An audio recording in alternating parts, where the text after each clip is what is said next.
Ma'am, ano-ano itong mga produkto ninyo? Baka mas maganda sa iyo manggaling.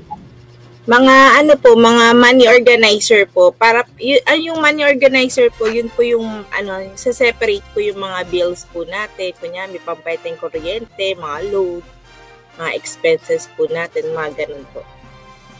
Nice. Tapos ito yung mga gawa sa banig, tama ba? Yes po, mga gawa sa banig po.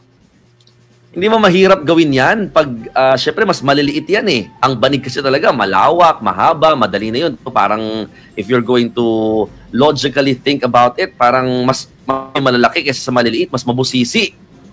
Bali sir, ano, yung banig po kasi niya, synthetic po kasi siya sir. Ganun ayan. Po, mga banig. Bali ganito po yung banig niya sir.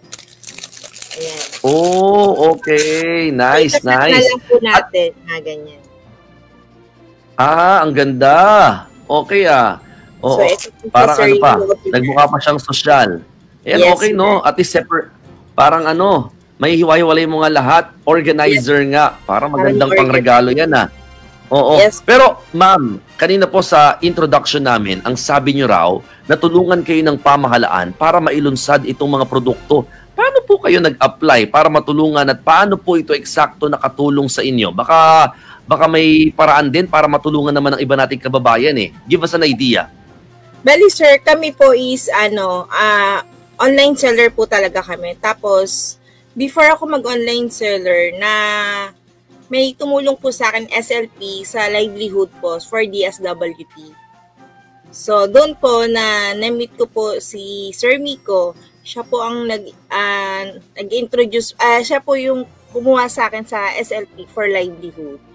So, bali natulungan po ako ng government. Yun po yung pangkabuhayan ng worth 15,000 po nung time ng pandemic po.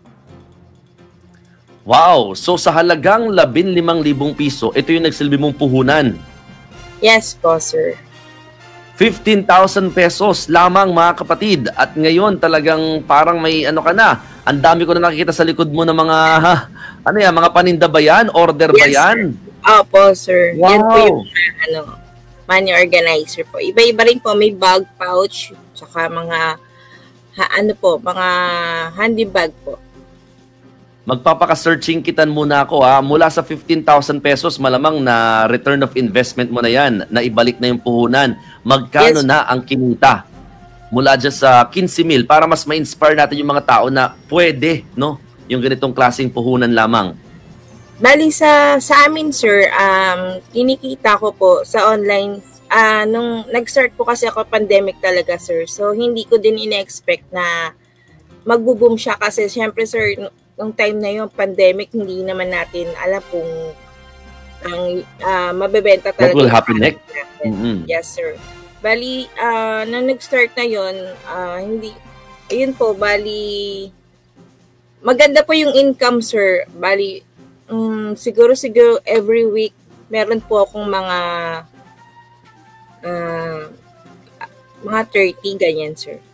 Wow! So kumbaga mga kapatid again, ito po ay estimate lamang ni Ma'am Rachel, no, yung binabanggit niya, yung 15,000 pesos, kaya niyang maibalik kagad, no? At yun nga, nadoble na in just a matter of week. Hindi man siya linggo-linggo, pero kumbaga kapag may sipag, kaya po talagang dumoble ang iyong mga pinuhunan sa ganitong klaseng mga negosyo. Sa ngayon, saan po ninyo pinapatakbo ang inyong negosyo? Online pa lang din? O online pa rin ba? O Bali sir, may partnership po kasi kami kay DTI. 1 year po kasi siya. So, meron din, ina-invite po kami sa mga bazaar ng mall. Meron din po sa mga kadiwa ng Pangulo po. Mostly nandun po kami sa kadiwa ng Pangulo. Ganyan, sir. Yun. So, kumbaga, umu-online ka na, meron ka pa sa mga bazaar-bazaar na yan through the help of the government. Yes, sir. Madali lang po ba yung proseso, ma'am? Para makapag-participate po sa mga ganyang klaseng mga bazaar at yun nga, dun sa pagkakataon na ikay nakapuhunan ng 15,000 pesos o medyo matagal-tagal din ng processing? Sa DTI, sir, kailangan mag-ano po kayo, sumali po kayo sa mga MSME. So, doon po, tutulungan po tayo ni DTI para mapalago yung negosyo natin. So, doon pa lang, alam na po natin yung processing ng pagtakbo ng product natin. Kasi tinuturuan po nila yung mga small business entrepreneur para po mas lalong makilala yung mga product natin. And then po, after po nun, meron po tayong DOST. Si DOST, sir, sila po yung for innovation. Kunyari, yung product mo is pouch pa lang. Tutulungan ka nila ma-innovate yung product mo. So, si DOST po, tumutulong din po para mapalago pa yung negosyo mo.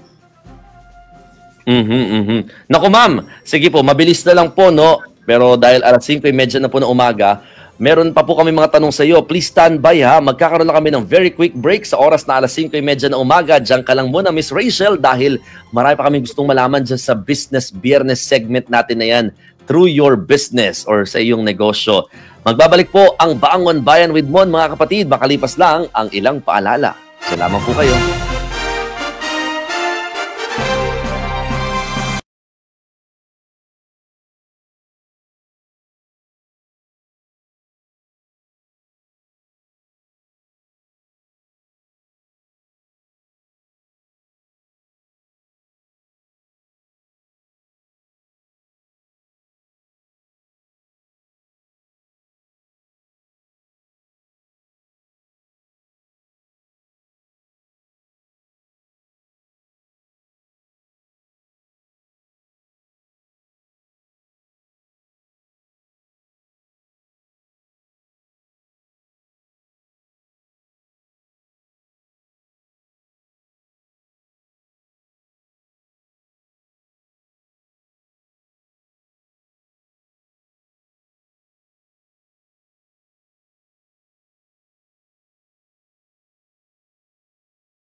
Of 15,000 pesos, abay pwede ka na talagang mag-start ng negosyo.